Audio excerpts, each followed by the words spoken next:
شروع اللہ کا نام لے کر جو بڑا مہربان نہایت رحم والا ہے۔ سچ مچ ہونے والی، وہ سچ مچ ہونے والی کیا ہے؟ اور تم کو کیا معلوم ہے کہ وہ سچ مچ ہونے والی کیا ہے؟ وہی کھڑکھڑانے والی جس کو سمود اور عاد دونوں نے جھٹلایا۔ سو سمود تو زبردست زلزلے سے ہلاک کر دیے گئے، رہے عاد تو ان کو نہایت زوردار آندھی سے تباہ کر دیا گیا۔ اللہ نے اس کو 7 رات اور 8 دن ان پر چلائے رکھا۔ تو اے مخاطب، تو ان لوگوں کو اس میں اس طرح گرے ہوئے دیکھتا جیسے کھجوروں کے کھوکھلے تنے، پھر کیا تو ان میں سے کسی کو بھی باقی دیکھتا ہے؟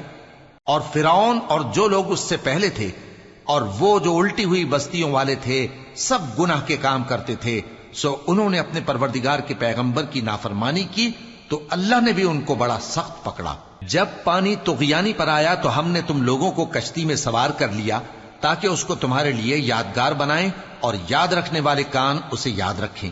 پھر جب سور میں ایک بار پھونک مار دی جائے گی اور زمین اور پہاڑ دونوں اٹھا لیے جائیں گے، پھر ایک بار ہی توڑ پھوڑ کر برابر کر دیے جائیں گے، تو اس روز ہو پڑنے والی یعنی قیامت ہو پڑے گی، اور آسمان پھٹ جائے گا تو وہ اس دن کمزور ہوگا، اور فرشتے اس کے کناروں پر ہوں گے، اور تمہارے پروردگار کے عرش کو اس روز 8 فرشتے اپنے اوپر اٹھائے ہوں گے۔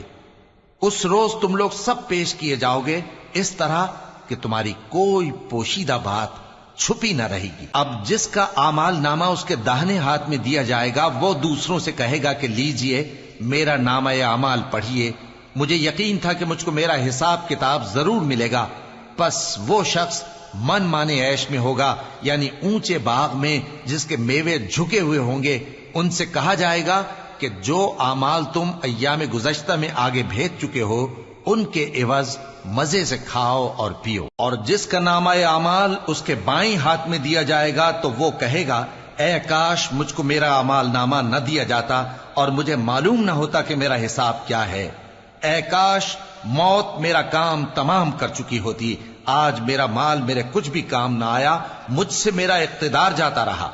حکم ہوگا کہ اسے پکڑ لو، اب اسے طوق پہنا دو، پھر دوزخ کی آگ میں اسے جھونک دو، پھر زنجیر سے جس کی لمبائی 70 گز ہے جکڑ دو۔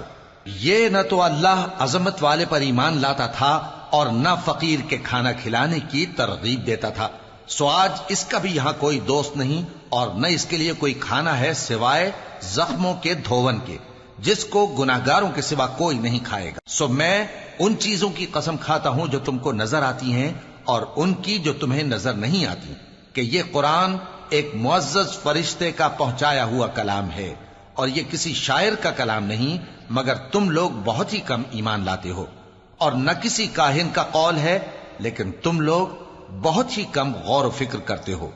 یہ رب العالمین کا اتارا ہوا ہے۔ اور اگر یہ پیغمبر ہماری نسبت کوئی بات جھوٹ بنا لاتے تو ہم ان کا داہنا ہاتھ پکڑ لیتے، پھر ان کی رگے گردن کاٹ ڈالتے، پھر تم میں سے کوئی ہمیں اس سے روکنے والا نہ ہوتا۔ اور یہ کتاب تو پرہیزگاروں کے لیے نصیحت ہے، اور ہم جانتے ہیں کہ تم میں سے بعض اس کو جھٹلانے والے ہیں۔ نیز یہ کافروں کے لیے موجب حسرت ہے، اور کچھ شک نہیں کہ یہ یقین کرنے کے لائق ہے۔